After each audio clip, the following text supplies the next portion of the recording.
अस्सलाम वालेकुम।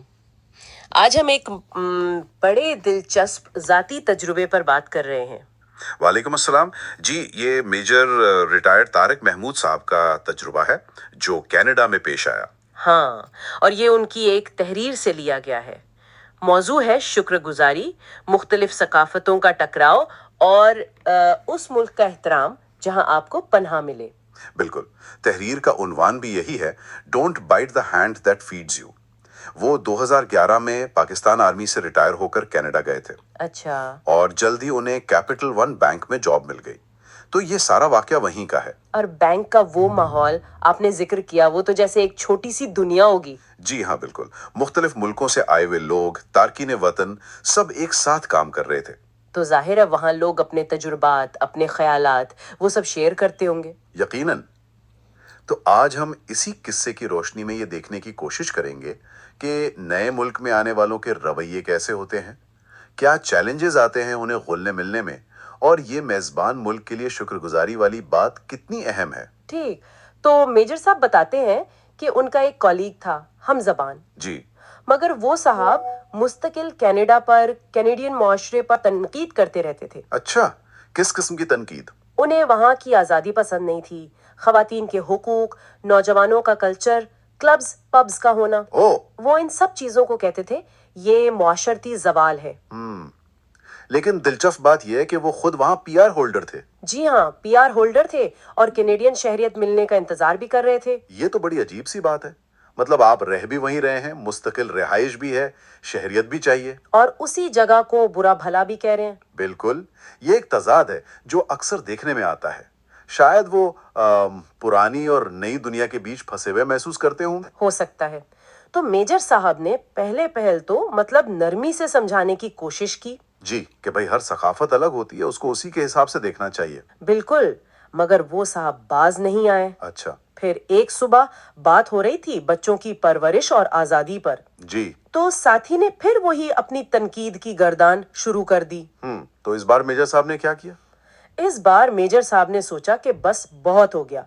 उन्होंने बहुत पुरसुकून मगर मजबूत लहजे में उसे टोका। ठीक। और फिर एक ऐसी पेशकश की जिसने शायद सबको ही हैरान कर दिया होगा। क्या पेशकश थी वो? उन्होंने कहा, भाई अगर तुम्हें कनाडा इतना ही बुरा लगता है तो लाओ अपना पासपोर्ट, मैं अपने क्रेडिट कार्ड से तुम्हें तुम्हारे मुल्क का वन वे टिकट खरीद देता हूँ। ओह वाह, सीधी बात। हाँ, और साथ में शर्त रखी कि तुम अपना पीआर कार्ड वापस करोगे और इमिग्रेशन वालों को लिख कर दोगे कि तुम यहाँ नहीं रहना चाहते। जबरदस्त, ये तो बहुत दो टूक मौकिफ था। बिल्कुल। और फिर उन्होंने बात मुकम्मल की।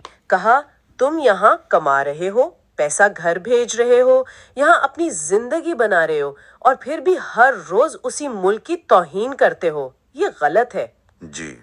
ये उसी हाथ को काटना है जो तुम्हें खिला रहा है, वो जो मुहावरा है। बिल्कुल, don't bite the hand that feeds you.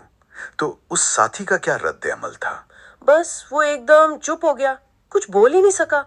उसका चेहरा सुर्ख हो गया, गुस्से से या शायद शर्मिंदगी से। और वो जल्दी से छुट्टी लेकर चला गया। अच्छा, और दफ्तर में जो बाकी लोग थे, जो दूसरे मुमालिक से थे? हाँ, जो बाकी कलीग्स थे उन्होंने तालियां बजाई। सच में? जी, शायद उन्हें लगा कि किसी ने उनके दिल की बात कह दी। ये बात अहम है।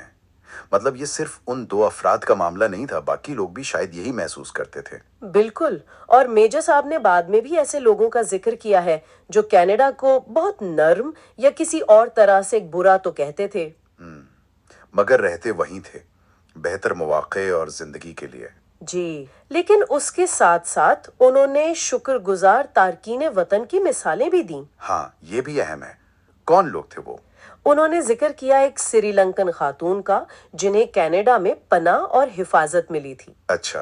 और एक सुडानी वालिद का जो इस बात पर खुश थे कि उनकी बेटी बगैर किसी खौफ के स्कूल जा सकती है। देखें, ये लोग भी जानते होंगे कि कनाडा में खामियां हैं। सही। कोई भी माशरा परफेक्ट नहीं होता। सही। मगर वो इस बात के शुक्रगुजार थे जो उन्हें वहां मिला था। अमन, इंसाफ का तसव्वुर, दूसरा मौका, बेहतर मुस्तकबिल की उम्मीद। तो मेजर साहब का जो बुनियादी पैगाम है वो यही है कि ठीक है, खामियां हर जगह होती हैं, लेकिन कनाडा एक ऐसा मुल्क है जो इंसाफ और दूसरा मौका देने पर यकीन रखता है। जी। तो जो तारकीन वतन वहां जाते हैं उन्हें चाहिए कि वो इस माशरे को अपनाने की कोशिश करें, उसमें जम हो, उसकी अच्छी बातों की तारीफ करें। और अगर तनकीद करनी भी है तो वो तामीरी हो, मोहब्बत से हो। इस तजुर्बे का खुलासा क्या निकलता है? खलासा मेरे ख्याल में वही है जो पुरानी कहावत है, जिस थाली में खाओ उसी में छेद ना करो। बिल्कुल, यानी जिस जगह से आपको रिज्क मिल रहा है, सहारा मिल रहा है, उसकी कदर करनी चाहिए। हाँ। और ये तजुर्बा एक और चीज भी दिखाता है, तारकीन वतन के अंदर की जो पेचीदगियां होती हैं। कैसी पेचीदगियां? वही पुराने वतन की यादें, नई जगह के तकाजे, दोनों के दरमियान तवाजुन कैसे रखना है, अपना नजरिया कैसे बनाना है, नए माशरे में अपनी जगह कैसे बनानी है, ये सब आसान नहीं होता। सही कहा। तो आखिर में हम अपने सुनने वालों के लिए एक सवाल छोड़ जाते हैं जी, कि किसी भी मुआशरे पर जायज तनकीद और नाशुक्री के दरमियान वो हद कहाँ है, वो लाइन कहाँ खींची जाए।